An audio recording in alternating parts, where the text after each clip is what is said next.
Welcome back to another technical deep dive here in the debug zone. Today we're tackling a big question and breaking it down with insights from other users. Hopefully this clears up some misconceptions and helps you get the answer you need. So buckle up, stay a little curious, and let's jump right in.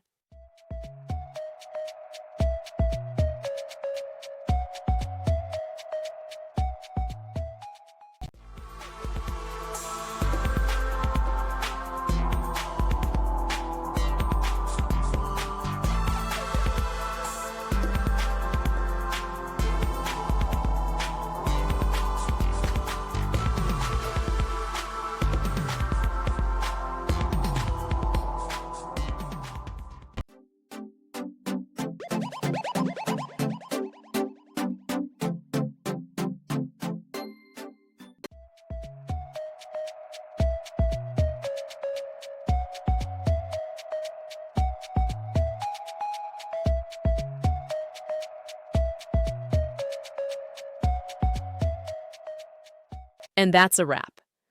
I hope you found the answer you were looking for.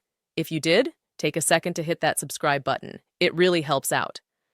And let me know in the comments which solution worked best for you. See you next time in the debug zone.